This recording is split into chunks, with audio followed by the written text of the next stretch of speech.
दुष्कृतं कृतं तन्न इन्द्रो वरुणो बृहस्पतिः सविता च पुनन्द पुनः पुनः नमोऽग्नये सुमते नम इन्द्राय नमो वरुणाय नमो वारुण्ये नमोऽभ्यः यतपाङ्क्रोरयत मेध्यै यतश्रान्तं ततपगच्छदात् अध्याशनाभ्यदीपानाभ्यश्च उग्रा प्रतिग्रहात् तन्नो वर्णो राजा वाणिना जगवर्षदो सोममभावो विरजो मुक्तो मुक्तकिल्बिषः नागस्य भ्रष्टमारित्य गच्छे ब्रह्मसलोकदाम् यशाप्सवर्णस्य गुणात्मकवर्षणः इमं मे गङ्गे यमुने सरस्वती श्रुतित्रिस्तोमगं सतत परिष्णीयात् असिग्नेयामरिकृतेवदस्तया केकेये शृणुक्या सुषोमया ऋतं च सत्यं चावेता तपसोऽज्ञजायत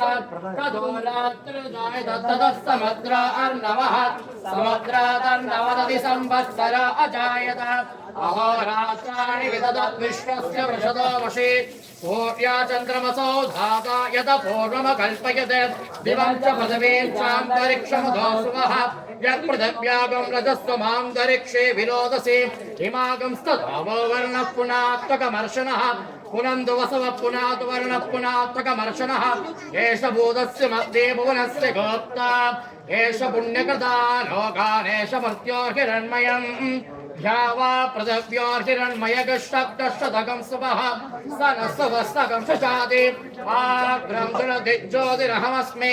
ज्योतिर्ज्वलति ब्रह्माहमस्मि योऽहमस्मि ब्रह्माहमस्मि अहमस्मि ब्रह्माहमस्मि अहमेवाम्माञ्जुहोमि स्वाहा अकार्यकार्यवकेर्नेस्तेन भ्रूणः गुरुतल्पकः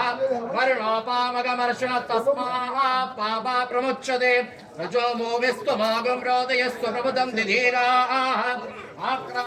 समुद्रप्रथमे विधर्मं जनयन् प्रजाभुवनस्य राजा वृषा पवित्रे अधिसानो अव्ये बृहत्सोमो वावृते सुवान इन्दुः